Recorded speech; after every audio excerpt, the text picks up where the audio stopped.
வணக்கம் students. Next நம்ம என்ன பார்க்க போகிறோன்னா பிளாக் செயின் டெக்னாலஜி பற்றி டீட்டெயிலாக தெரிஞ்சுக்க போகிறீங்க. இந்த பிளாக் செயின் டெக்னாலஜி நம்மளுடைய நடைமுறையில் இந்த கிரிப்டோ கரன்சிலாம் இருக்கு இல்லையா, அதில் பயன்படுத்துகிறாங்க, பேங்கிங் சிஸ்டமில் பயன்படுத்துகிறாங்க. ஸோ நிறைய முக்கியமான இந்த செக்யூரிட்டி பேஸ்டு விஷயங்கள்லாம் பயன்படுத்துவாங்க இந்த பிளாக் செயின் டெக்னாலஜி. இதிலே பாருங்கள், பிளாக் இருக்குது, செயின் இருக்குது. ஸோ எல்லா பிளாக்ஸையும் ஒன்று சேர்த்தோம்னா செயின்னு அர்த்தம். அதாவது ஒரு எக்ஸாம்பிள் சொல்கிறேன். ஒரு குரூப் இருக்குது, அந்த குரூப்பில் 10 பேர் இருக்கிறாங்கன்னு வச்சுப்போமே. இந்த குரூப் வந்து ஒரே சேம் அக்கௌண்ட்டே யூஸ் பண்ணுறாங்கன்னு வச்சுப்போமே. ஒருத்தர் 5 ரூபாய் அந்த அக்கௌண்ட்லேருந்து பணம் எடுத்தாலும் அந்த 10 பேருக்குமே அந்த இன்ஃபர்மேஷன் போய் சேரும்.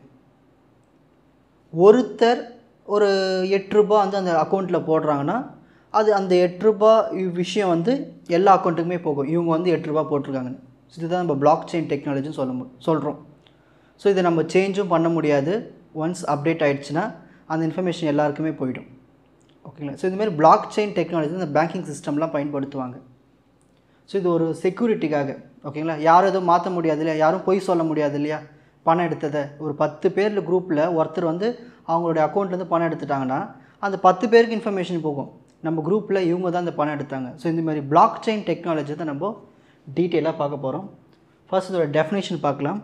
Block chain is a decentralised அப்படின்னா மையமற்றன்னு சொல்லுவாங்க. அதாவது இதுக்குன்னு ஒரு ஸ்டாண்டர்டான ஒரு மெயின் காம்போனன்ட் கிடையாது. ஓகேங்களா? யாரும் மெயின்டைன்லாம் பண்ண மாட்டாங்க, எல்லாருமே இதில் சமம்.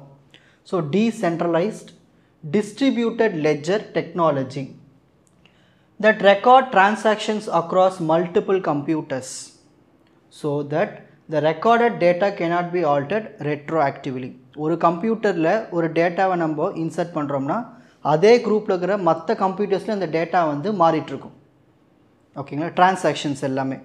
ஸோ எல்லாமே ரெக்கார்ட் ஆகிக்கிட்டே வரும். ஸோ ஒரு கம்ப்யூட்டரில் மாற்றினா மற்ற எல்லா கம்ப்யூட்டர்லையும் அந்த ரெக்கார்ட் சேஞ்ச் ஆகிருக்கும், டிரான்சாக்ஷன்ஸ். ஓகேங்களா? ஸோ நம்ம பொய் சொல்லவே முடியாது, எந்த விஷயத்தையும் நம்ம மாற்ற முடியாது. ஸோ இதுதான் பிளாக் செயின் டெக்னாலஜியோட ஒரு பேசிக்கான விஷயமே. Each record is grouped into a block and linked with other blocks in chronological order forming a chain. இப்போ ஒரு 10 பிளாக் இருக்குன்னு வச்சுப்பேன். அந்த 10 பிளாக்கும் ஒன்று சேர்ந்து தான் ஒரு செயின். ஸோ ஒரு பிளாக்கில் நான் ஏன்னு கொடுக்குறேன்னா எல்லா பிளாக்லேயும் அந்த ஏ வந்து அங்கே போய் சேர்ந்துடும். ஸோ ஒரு செயின் மாதிரி. ஓகேங்களா? ஸோ இதுதான் block chain technology. So definition இந்த 2 பாயிண்ட் எழுதுனா போதும்.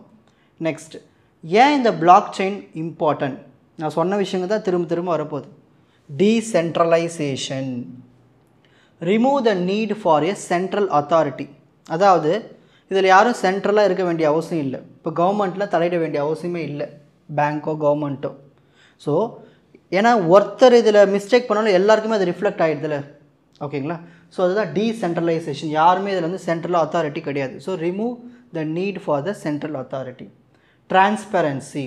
ஸோ நம்ம டிரான்சாக்ஷன்ஸ் எல்லாருக்குமே தெரியும் நீங்கள் என்ன பண்ணுறீங்களோ. ஓகேங்களா? அந்த நெட்வொர்க் உள்ள செக்யூரிட்டி. ஏன்னா ஒன்ஸ் அந்த இன்ஃபர்மேஷன்ஸ் போய் அதில் ஆட் ஆகிடுச்சு, நம்ம மாற்ற முடியாது. யார் அந்த டிரான்சாக்ஷன்ஸ் பண்ணாலும் இன்ஃபர்மேஷன் தெரிஞ்சிடும். ஸோ செக்யூரிட்டியாக இருக்குன்னு அர்த்தம் தானே. ஓகேங்களா? So data is encrypted, once added is nearly impossible to alter. Trust. So peer to peer interactions வச்சுக்கிறதுனால நம்ம இந்த டிஜிட்டல் டிரான்சாக்ஷன்ஸில் ட்ரஸ்ட் ஏற்படுத்தலாம். ஏன்னா இது ஒரு பிளாக் செயின் இல்லையா. எஃபிஷியன்சி. இந்த இடையில் யாருமே தரகரெல்லாம் கிடையாது.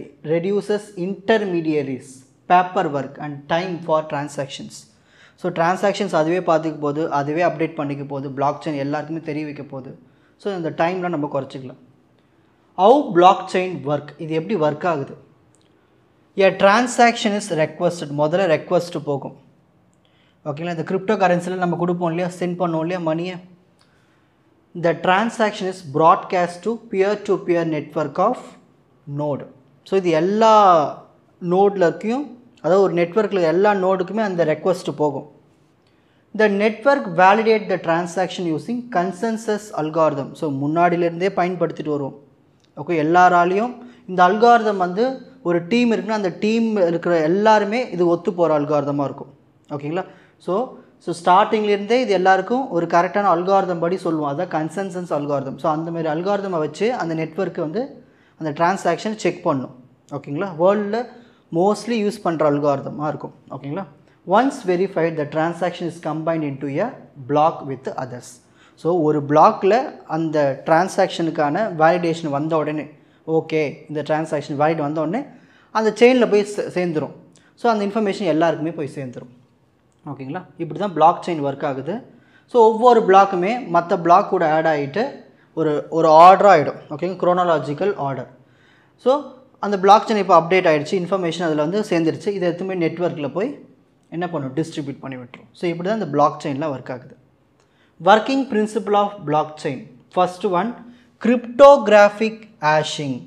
அதாவது நிறைய பிளாக்ஸ் இருக்குங்க இல்லையா, அந்த ஒவ்வொரு பிளாக்லேயும் நம்மளுக்கு ஹேஷ்னு ஒன்று இருக்கும், ஹேஷ் ஃபங்க்ஷன் இருக்கும்.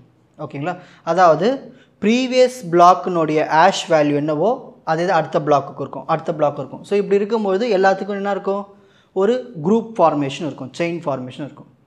Consensus mechanism. Node agree on the validity of transaction. இது ஒரு எக்ஸாம்பிள் சொல்கிறோம், proof of work, proof of stake. அதாவது யார் பணம் அதிகமாக டிரான்சாக்ஷன்ஸ் பண்ணுறாங்களோ அவங்களுக்கு முன்னாடி ஒரு உரிமை கொடுக்கறது. உங்களோட டிரான்சாக்ஷன் நாங்கள் ரொம்ப செக்யூர்டாக வச்சுப்போம், ஃபாஸ்ட்டாக பண்ணி கொடுத்துருவோம். ஸோ அதுக்கேற்ற மாதிரி பண்ணுறது தான் proof of stake, proof of work. Immutability. So ஒரு வாட்டி நம்ம இந்த டேட்டா வந்து ஸ்டோர் ஆகிடுச்சுன்னா மாற்ற முடியாது. Public block chain. இந்த பப்ளிக் பிளாக் செயினில் வந்து எல்லாருக்குமே என்ன நடக்குதுன்னு தெரியும். So open to every one. So யார் வேணாலும் ஜாயின் பண்ணிக்கலாம், யார் வேணாலும் ரீட் பண்ணலாம், ரைட் பண்ணலாம், பார்ட்டிசிபேட் பண்ணலாம். ஸோ இதில் யாரும் வந்து நடுவில் யாரும் வந்து இருக்க மாட்டாங்க, சென்ட்ரல் அத்தாரிட்டி கிடையாது, ஃபுல்லி டீசென்ட்ரலைஸ்ட். ஸோ எல்லா இன்ஃபர்மேஷனும் நம்மளுக்கு தெரியும், டிரான்ஸ்பரண்ட், எந்த ஒரு ரெக்கார்டும் மாற்ற முடியாது. ஓகேங்களா, எக்ஸாம்பிள் பிட்காயினு, எத்தனம்லாம் இருக்குது இல்லையா. ஸோ அதெல்லாமே இந்த கான்செப்ட் தான் பயன்படுத்துகிறாங்க. Use cases, cryptocurrencies, decentralise ஃபைனான்ஸ்லலாம் இந்த பப்ளிக் பிளாக் செயினை தான் பயன்படுத்துகிறாங்க. ஓகேங்களா, ரொம்ப சிம்பிளாக படிங்க, எல்லா விஷயமும் ஈஸியாக தெரிஞ்சுக்கலாம். அப்புறம் பப்ளிக் ஓட்டிங் சிஸ்டம்லேயும் நம்ம இதை யூஸ் பண்ணலாம்.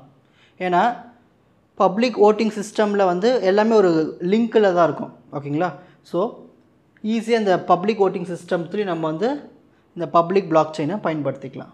ப்ரைவேட் பிளாக் செயின், இதை பெர்மிஷன்டு பிளாக் செயின்னு சொல்லலாம். அதாவது ஒரே ஒரு ஆர்கனைசேஷன் என்ன பண்ணுவாங்கன்னா இதை மெயின்டைன் பண்ணுவாங்க. A private blockchain is controlled by a single organization. Only selected participants have access and the organization control read and write permission. ஓகேங்களா, ஸோ ஒரு குறிப்பிட்ட மெம்பர்ஸ் மட்டும்தான் இன்ஃபர்மேஷன்ஸை அக்சஸ் பண்ண முடியும். ஸோ ஒரே ஒரு ஆர்கனைசேஷன் மட்டும் இதை மேனேஜ் பண்ணணும். ஓகேங்களா, ஸோ இதில் வந்து அக்சஸ் வந்து கண்ட்ரோல் பண்ணி வச்சுருப்பாங்க. ஆனால் கொஞ்சம் டிரான்சாக்ஷன்ஸ்லாம் ஸ்பீடாக நடக்கும், ப்ரைவேசியாக இருக்கும். இதில் வந்து சென்ட்ரலைஸ்டு அத்தாரிட்டி இருக்குது. ஓகேங்களா, நடுவில் யாராவது ஒரு சென்ட்ரல் அத்தாரிட்டி இருந்து தான் இதை மெயின்டைன் பண்ணுவாங்க. ஸோ இதெல்லாம் எங்கே பார்க்கலான்னா MultiChain, Hyperledger Fabric, இந்த மாதிரி இடத்துலலாம் பார்க்கலாம். ஓகேங்களா, use cases, internal banking system. அதாவது பேங்க்குள்ளே பேங்க் இருக்கும் இல்லையா. ஸோ ரிசர்வ் பேங்க்லேருந்து அதோட டிவிஷன்ஸ்லாம் இருக்கு இல்லையா. ஸோ அந்த மாதிரி பேங்க்குள்ளேயே இந்த டிரான்சாக்ஷன்ஸ் பண்ணிக்கணும், ப்ரைவேசி இருக்கணும்னா அந்த இடத்துல பயன்படுத்திக்கலாம். Supply chain management, enterprise record keeping. So ஒரு கம்பெனியில் இருக்கிற ரெக்கார்டெலாம் கீப் பண்ணுறதுக்கு அது வெளியில் யாருக்கும் தெரியக்கூடாதுன்னா அந்தமாரி இடத்துலலாம் இதை பயன்படுத்திக்கலாம், private block chain. Next consortium block chain, அதாவது ஃபெடரேட்டட் பிளாக் செயின்னு சொல்லலாம். அதாவது இது ஒரு குரூப் ஆஃப் ஆர்கனைசேஷன், ஒரு ஆர்கனைசேஷன் மேனேஜ் பண்ணால் அது ப்ரைவேட். ஒரு 10-15 ஆர்கனைசேஷன், ஒரு குரூப் ஆஃப் ஆர்கனைசேஷன் வந்து மெயின்டைன் பண்ணாங்கன்னா அதான் கன்சோர்டியம் பிளாக் செயின். ஓகேங்களா, இதுலேயும் ப்ரைவேசி இருக்கும்.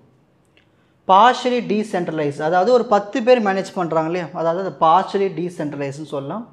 ஸோ அந்த யாரெல்லாம் ட்ரஸ்ட் பண்ணக்கூடியவங்களோ அவங்களுக்கு மட்டும்தான் இது ஷேர் ஆகும். ஓகேங்களா, பப்ளிக்கில் போகாது. Example R3, Corda, Quorum, Energy, Web Chain, இது எல்லாமே இதில் தான் பயன்படுத்துகிறாங்க. இன்டர் பேங்க் டிரான்சாக்ஷன்ஸில் பயன்படுத்துவாங்க. அதாவது இப்போது ரிசர்வ் பேங்க் என்ன பண்ணோம்னா ஒரு ப்ரைவேட் பேங்க்ஸ் கூட லிங்க் வச்சுருக்கோம். ஓகேங்களா, ப்ரைவேட் பேங்க்கு, கவர்மெண்ட் பேங்க்கு. ஸோ அந்த மாதிரி லிங்க் டிரான்சாக்ஷன்ஸ் எல்லாமே இதில் பயன்படுத்திக்கலாம், ஒரு ப்ரைவேசி இருக்கும். Insurance claim processing, collaborative research and டெவலப்மெண்ட்டில் இந்த கான்செப்ட் தான் பயன்படுத்துகிறாங்க. ஹைப்ரிட் பிளாக் செயின், ஹைப்ரிட்னு சொன்னாலே உங்களுக்கு புரியுது, எல்லா ப்ரைவேட்டு, பப்ளிக்கு, கன்சோர்டியம் இதெல்லாம் சேர்ந்தது தான் வந்து ஹைப்ரிட் பிளாக் செயின். இதில் என்ன பண்ணுவாங்க பாருங்களேன், எல்லாமே இருக்கும், பப்ளிக் இருக்கும், ப்ரைவேட் இருக்கும். ஸோ கொஞ்சம் சில டேட்டாஸ் எல்லாம் பப்ளிக்காக இருக்கும், சில டேட்டாலாம் ப்ரைவேட்டில் இருக்கும். அதாவது சில டேட்டாஸ்லாம் வந்து ஆத்தரைஸ்டு பார்ட்டிஸ் மட்டும்தான் அக்சஸ் பண்ணுற மாதிரி இருக்கும். ஓகேங்களா, Customizable control and privacy. So selective transparency combines public verification with private transaction efficiency. கண்டிப்பாக இதில் வந்து சென்ட்ரல் அத்தாரிட்டி இருப்பாங்க யாராவது மெயின்டைன் பண்ணுறதுக்கு, ப்ரைவேசி எதிர்பார்க்கலாம். அதில் சில டேட்டாஸ் மட்டும் தான் நம்மளுக்கு ஷோ பண்ணுவோம், சில டேட்டாஸ் ஷோ பண்ண மாட்டாங்க. ஸோ வெரிஃபிகேஷன்ஸ்லாம் இருக்கும் இதில்.